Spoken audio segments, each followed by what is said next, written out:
So the work that I'm the most proud of is definitely our summer youth acting camp, Acting Out. I have a degree in theater arts from the University of Iowa. I've studied acting, and I haven't done any performing since I graduated college in 2010, so I miss it all the time. So in 2018, during a performance review with my boss, Andre Perry, I suggested that we bring back the summer youth acting classes that were done once a while ago.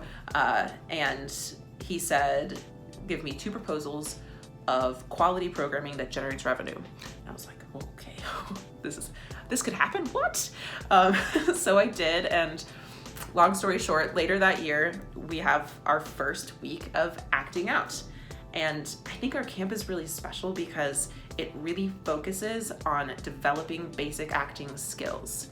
I'm teaching them stuff that I learned in college. One of the beauties of theater is how the work translates really well to all age groups. And kids are natural improvers. Like, that's what play is. So the camp is really designed to encourage them to hold on to those natural skills for improvisation and play and stuff that like drains out of us as we grow up, and just refine it for performance. The most important thing to me is that we, teach kids to be themselves. It's okay to be yourself, to honor their instincts, and to respect the people around them. And the theater is the perfect conduit for that work. And I think that's what our camp does. So my favorite Englert memory and my favorite Iowa City concert are actually the same memory. I was raised on classic rock music and folk music, go dad.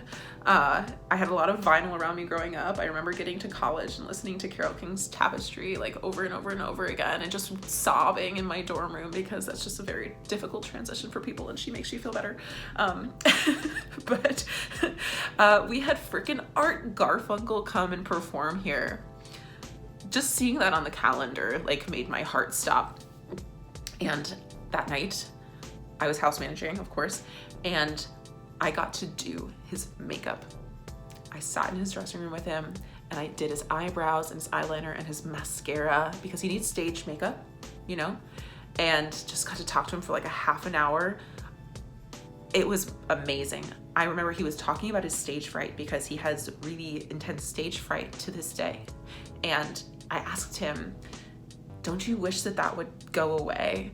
Doesn't it inhibit you somehow? Isn't it frustrating? And he was like, absolutely not. That energy is what brings me alive on stage. And I was like, oh, cool. That is so cool to know that about him. And then he hated my Pink Floyd tattoo. And it was just really funny. He was so funny. And later that night, I am sitting in the balcony, just outside the balcony, on the floor next to one of my favorite ushers who I adored, just again crying. I've cried like 3 times in this interview, crying because I'm hearing all of these songs that I've heard over like hundreds of times recorded, but they're live now, and it's his voice, and he's right there, and it was so beautiful. It was like a dream come true kind of day.